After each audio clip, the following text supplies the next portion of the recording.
مناظرہ بازی 1857 کی جنگ آزادی میں مسلمانوں، ہندوؤں اور سکھوں نے مل کر انگریز کا مقابلہ کیا تھا۔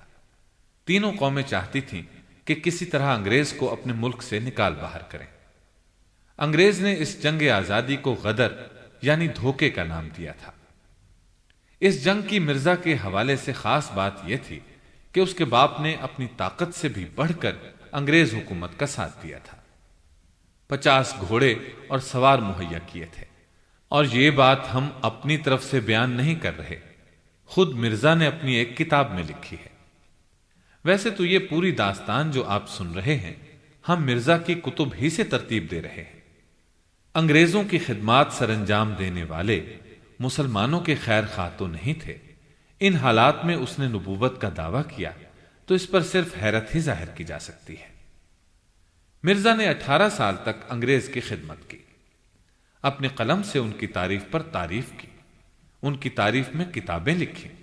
اس سلسلے میں 2 کتابیں تحفہ قیصریہ اور ستارہ قیصریہ خاص طور پر قابل ذکر ہیں۔ ان کتابوں میں انگریز کی تعریف میں زمین آسمان ایک کر دیے۔ اس طرح انگریز حکومت نے یہ جان لیا کہ یہ خاندان تو واقعی ان کا وفادار ہے، ان کا جانثار ہے، ان کے لیے کچھ بھی کر سکتا ہے۔ لہذا انگریز حکومت نے سوچا کہ اس خاندان کے ذریعے مسلمانوں کی پیٹھ میں چھرا گھونپا جا سکتا ہے۔ ادھر مرزا مالی پریشانیوں میں مبتلا تھا۔ انگریز نے اسے مالی سہارا دے کر اپنی مرضی کے مطابق کام لینے کی سوچی، لہذا اسے اشارہ دیا کہ وہ نبی بننے کی تیاری شروع کر دے۔ چنانچہ مرزا نے غیر مسلموں سے مناظرہ بازی شروع کر دی۔ پہلے ہندوؤں سے چھیڑ چھاڑ شروع کی، پھر عیسائیوں سے مقابلہ بازی کی۔ اس طرح مرزا لوگوں میں مشہور ہونے لگا، اور زیادہ مشہور ہونے کے لیے وہ لوگوں کو اپنے عجیب و غریب خواب سنانے لگا، لوگوں کو ان کے خوابوں کی تعبیر بتانے لگا۔ خود لوگوں سے پوچھا کرتا تھا کہ تم نے کوئی خواب دیکھا ہو تو سناؤ، میں اس کی تعبیر بتاؤں گا۔ اس دوران مرزا نے ایک کتاب لکھنے کا پروگرام بنایا۔ اس سلسلے میں اسے لاہور جانا پڑا۔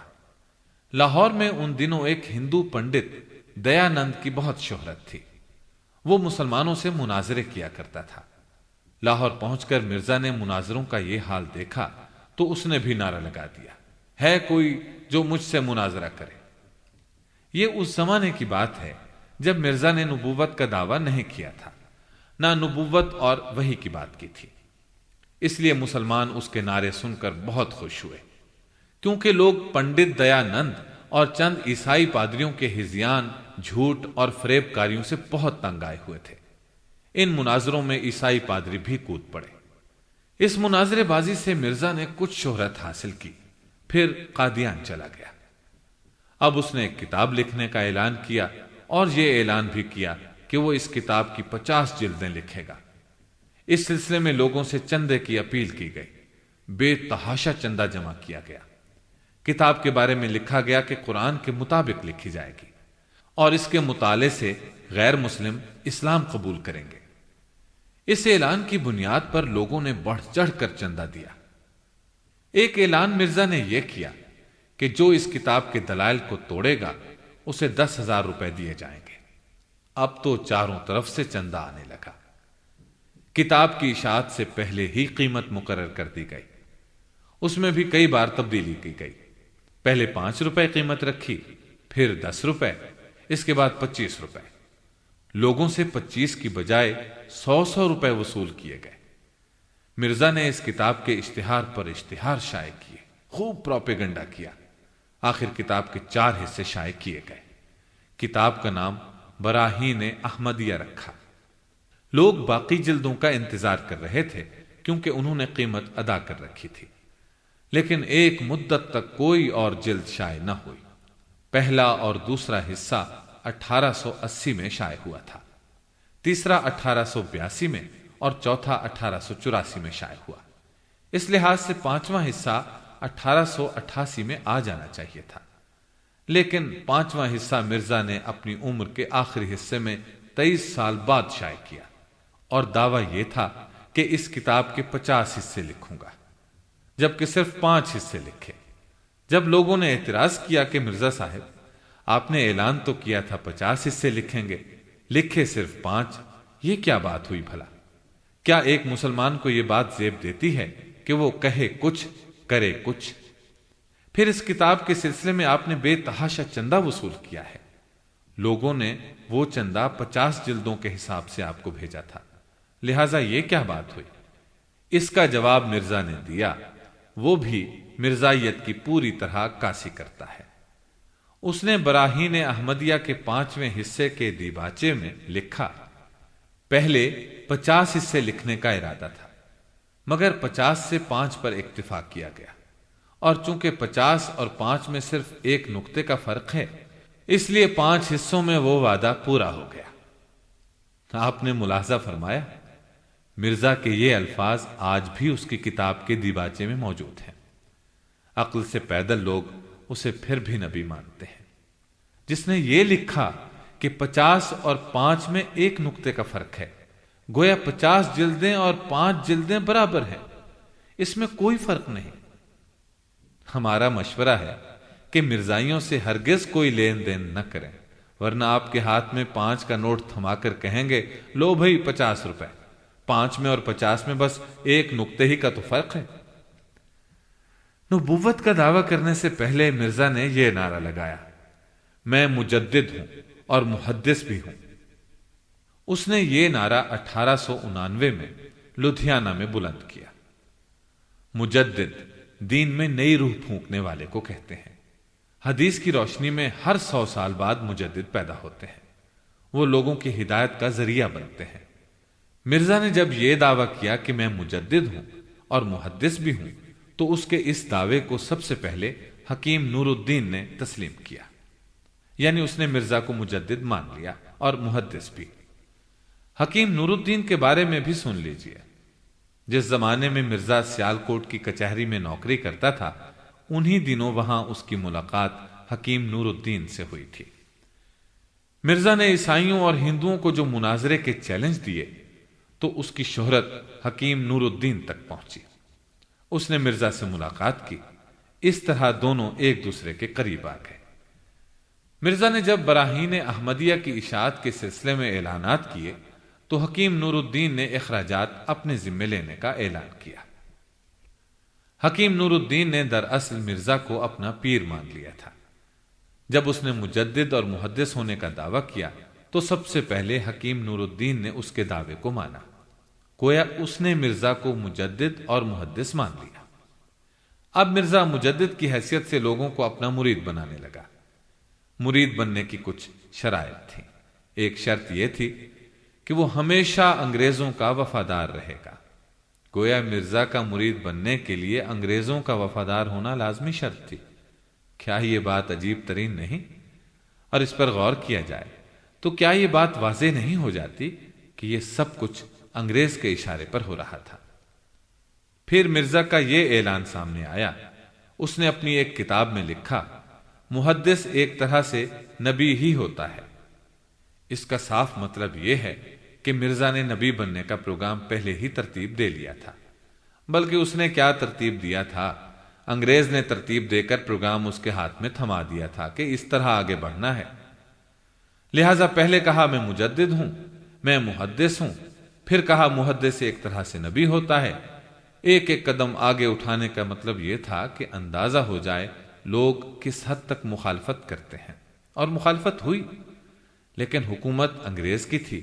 انگریز کی حکومت نے مرزا کی مدد کی، حفاظت کی، اس لیے مرزا اپنا کام جاری رکھنے میں ناکام نہیں ہوا، کام جاری رہا۔ پھر 1891 میں مرزا نے ایک اور اعلان کیا۔ اعلان یہ تھا، میں مسیح مسیح ہوں، یعنی میں سیدنا عیسیٰ علیہ السلام جیسا ہوں، یا سیدنا عیسیٰ علیہ السلام کا نمونہ ہوں۔ پھر مرزا نے اپنی کتاب ازالہ اوہام میں واضح طور پر لکھا کہ میں مسیح موعود نہیں ہوں، یعنی میں وہ عیسیٰ نہیں ہوں جس کی آمد کا وعدہ کیا گیا ہے، بلکہ میں تو صرف مسیح مسیح ہوں۔ لیکن اس کے فوراً بعد اپنی کتابوں میں لکھا، میں ہی وہ مسیح موعود ہوں، اور یقیناً سمجھ لو کہ نازل ہونے والا ابن مریم یہی ہے۔ اب ترتیب ملاحظہ ہو، میں مجدد ہوں، میں محدث ہوں، میں مسیل مسیح ہوں، میں مسیح موعود ہوں، یعنی ابن مریم ہوں۔ مطلب یہ کہ میں ہی عیسیٰ ابن مریم ہوں۔ اور پھر اس نے 1891 میں اپنی ایک کتاب میں لکھا، میں آسمان سے اترا ہوں ان پاک فرشتوں کے ساتھ جو میرے دائیں بائیں تھے۔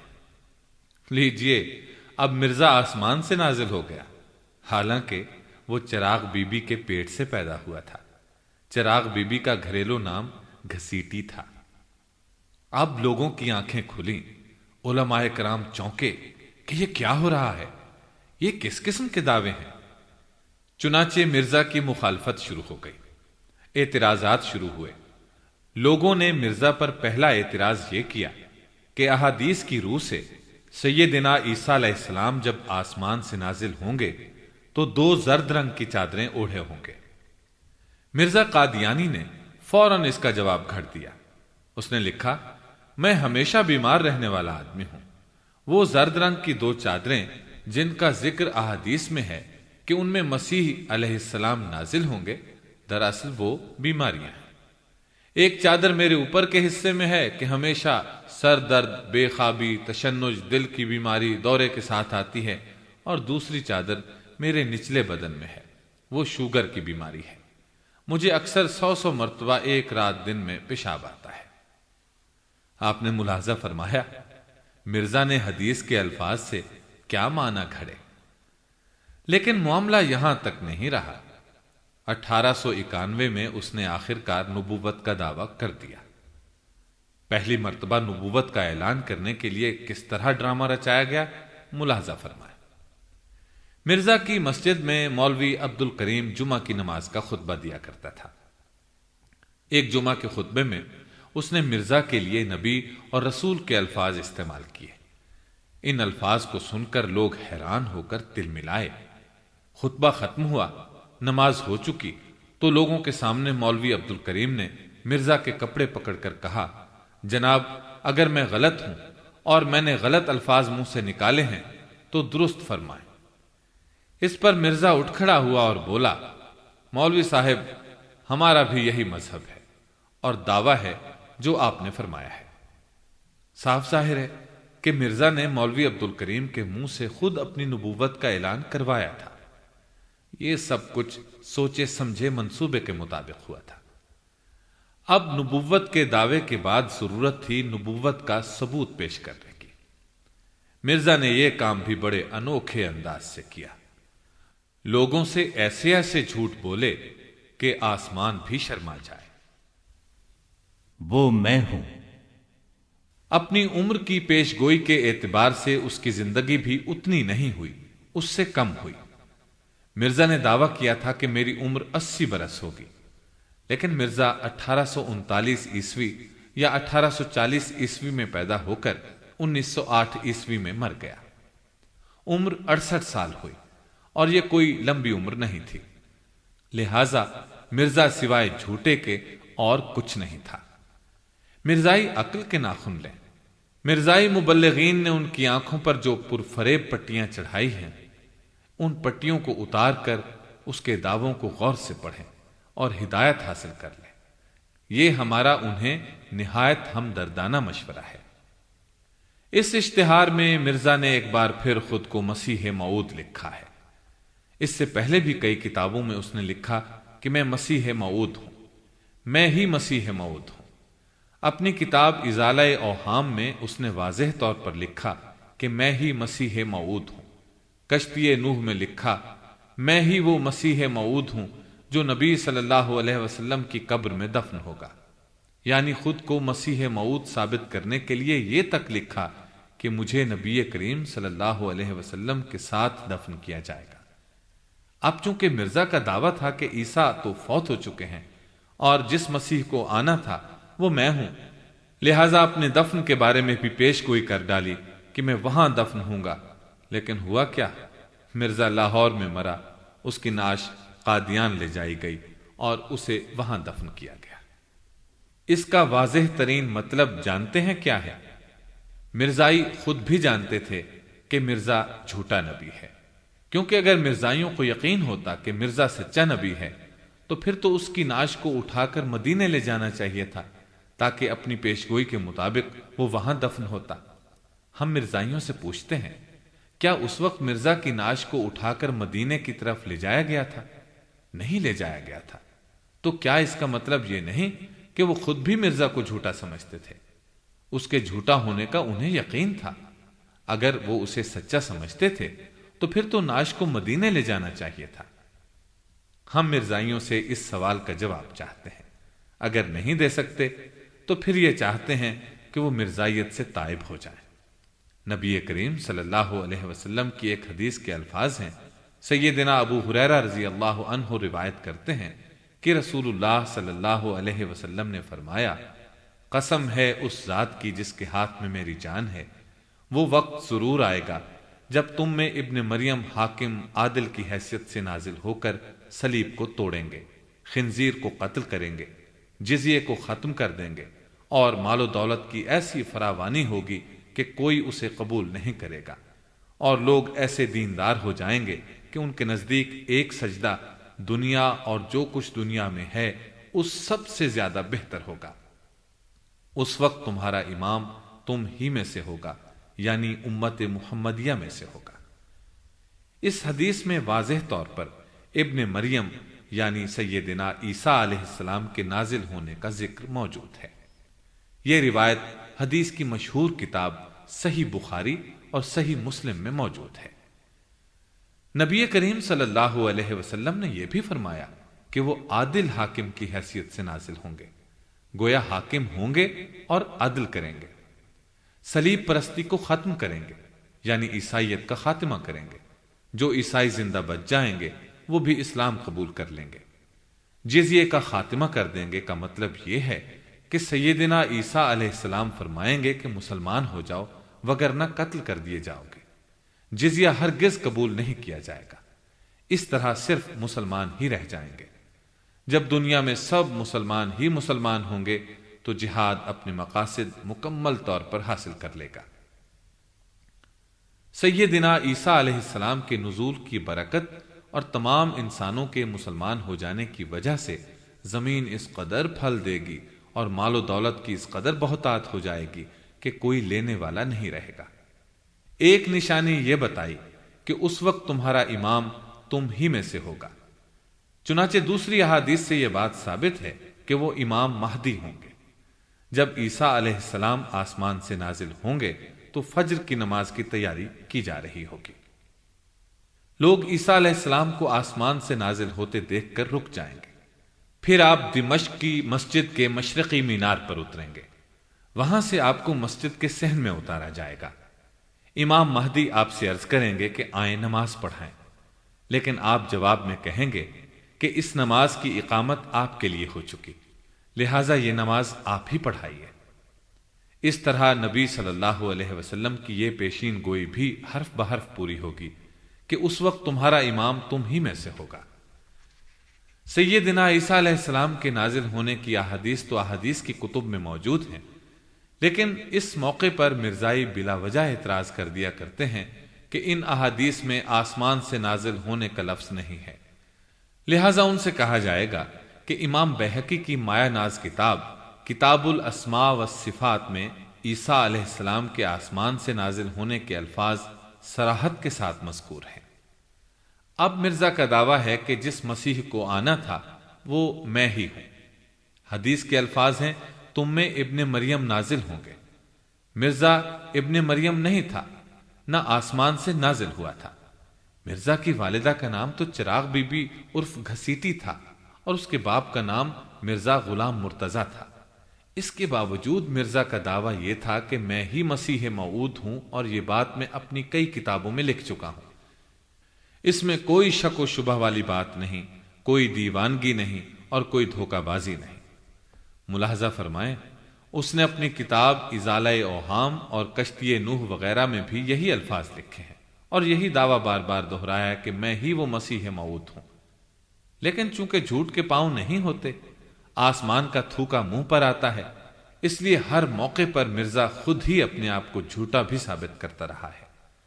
اب یہ اور بات ہے کہ مرزائیوں کو ثبوت نظر نہیں آتے، نظر آئیں بھی کیسے، انہوں نے کبوتر کی طرح آنکھیں جو بند کر لی ہیں۔ ازالہ اوہام میں خود ہی لکھا کہ میں ہی وہ مسیح موعود ہوں، اور یہ ذکر اپنی اور کتابوں میں بھی کر چکا ہوں۔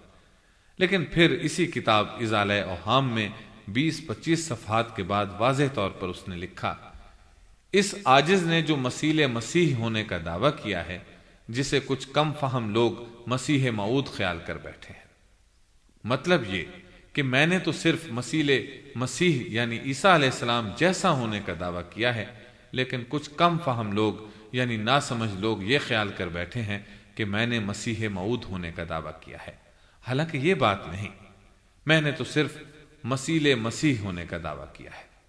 ملاحظہ فرمائیں، پہلے لکھا کہ میں ہی مسیح موعود ہوں، اور یہ بات میں کئی کتابوں میں لکھ چکا ہوں، اب خود ہی لکھ دیا کہ میں نے مسیح موعود ہونے کا دعویٰ نہیں کیا، اور جو ایسا کہتے ہیں وہ کم فہم ہے۔ کم فہم تو پھر مرزا خود تھا اور باقی مرزائی بھی۔ اس حدیث کو مرزا نے اسی کتاب ازالہ اوہام میں خود بھی نقل کیا ہے۔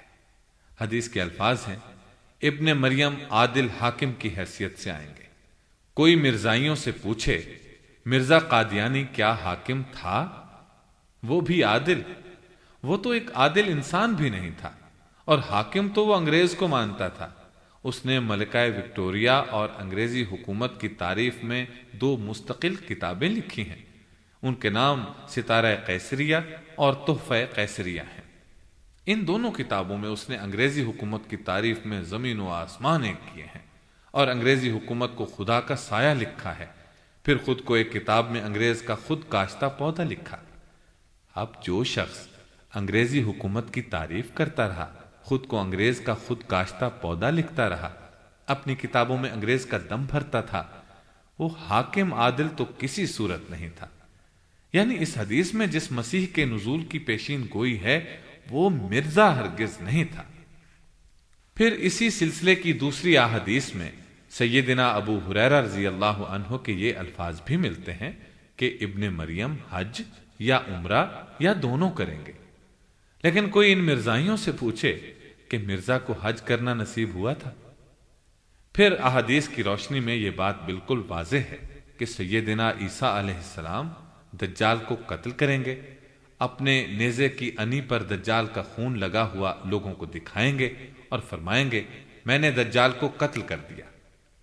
لیکن مرزا کو تو نیزہ پکڑنا آتا ہی نہیں تھا، نہ اس نے کبھی تلوار چلانا سیکھا، اس کا تو فنون سپاہ گری سے دور کا بھی واسطہ نہیں تھا۔ مرزا تو بچپن میں چڑیاں پکڑتا رہا، اور مرغی ذبح کرنے کی کوشش کی بھی تو سرکنڈے کے چھلکے سے کی۔ اس کوشش میں بھی وہ کامیاب نہیں ہوا، مرغی کی بجائے اپنی انگلی کاٹ ڈالی۔ جو شخص مرغی ذبح نہ کر سکتا ہو، وہ نیزہ استعمال کرنا کیا جانے؟ اس نے تو خواب میں بھی نیزہ نہیں چلایا تھا۔ اس حدیث میں ایک جملہ یہ بھی ہے کہ مال اور دولت کی بہتات ہوگی، اس قدر بہتات کہ کوئی لینے والا نہیں ہوگا۔ لیکن مرزا تو اپنے لوگوں سے مرزائی جماعت کے لیے ساری عمر چندے جمع کرتا رہا۔ اپنی پہلی کتاب لکھنے کے لیے بھی اس نے چندے جمع کیے، لوگوں میں اعلان کیا کہ میں یہ کتاب 50 جلدوں میں لکھوں گا، لہٰذا لوگوں سے خوب چندے بٹورے، اور 50 کی بجائے کتاب کی صرف 5 جلدیں لکھ سکا۔ اس کے بعد کہہ دیا کہ 50 اور 5 میں فرق ہی کتنا ہے، 1 صفر ہی کا تو فرق ہے۔ مطلب یہ کہ اس وقت مال اور دولت کی فراوانی نہیں تھی، ورنہ مرزا نے چندے کیوں جمع کیے؟ ایسا وقت صرف عیسیٰ علیہ السلام کے نزول کے بعد ہی آئے گا، اور انہیں ابھی نازل ہونا ہے۔ مرزائیوں کو اللہ تعالی عقل عطا فرمائے، آمین۔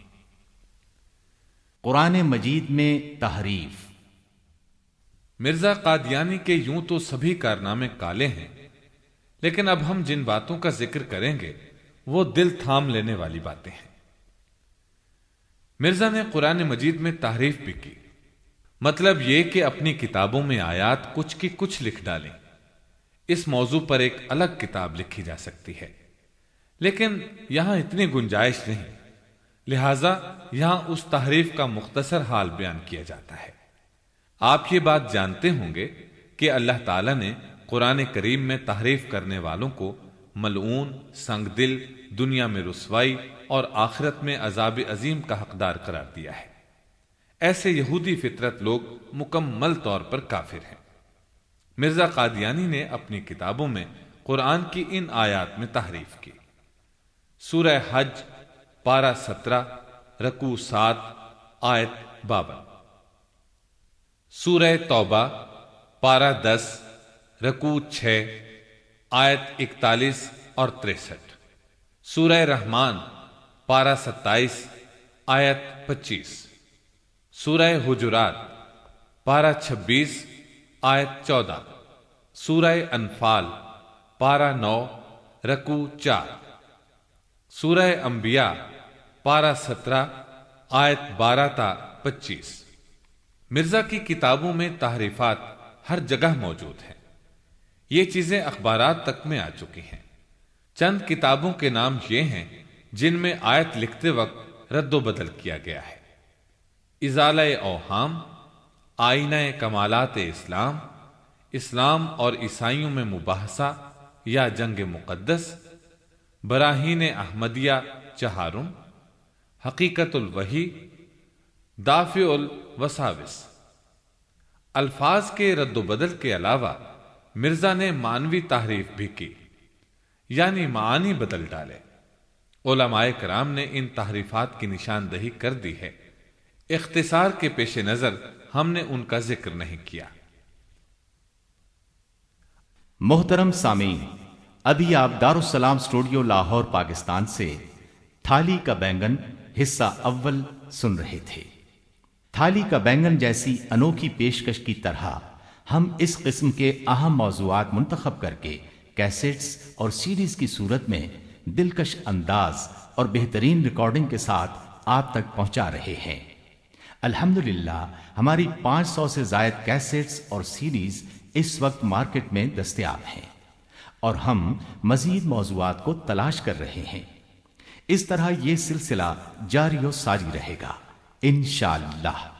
دارالسلام اسٹوڈیو تلاوت قرآن مجید، ترجمہ سیرت النبی صلی اللہ علیہ وسلم، قصص الانبیاء، صحابہ کرام، ائمہ اعظام، محدثین کے حالات و واقعات، نیز نماز، روزہ، حج اور دیگر عبادات کا صحیح طریقہ، بچوں اور عورتوں کے لیے انتہائی دلچسپ اور سچی کہانیاں، اور وہ سب کچھ جس سے نئی نسل کی تربیت اسلامی خطوط پر ہو سکے، آپ کی خدمت میں آڈیو کیسٹ اور سیڈیز کی صورت میں پیش کرنے کے ساتھ ساتھ اب ایک قدم اور آگے بڑھتے ہوئے بچوں کی تیار شدہ کتب کی آڈیو ویڈیو انٹریکٹیو سیڈیز تیار کرنے کا بھی بیڑا اٹھایا ہے۔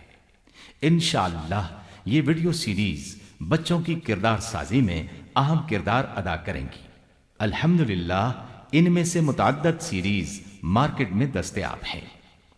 دارالسلام اسٹوڈیو دارالسلام پبلشرز اینڈ ڈسٹریبیوٹرز کا ایک حصہ ہے جو اسلامی کتب کی اشاعت کا بین الاقوامی ادارہ ہے، جس کا ہیڈ آفس سعودی عرب کے دارالحکومت ریاض میں واقع ہے، جس کے مینیجنگ ڈائریکٹر جناب عبد المالک مجاہد ہیں۔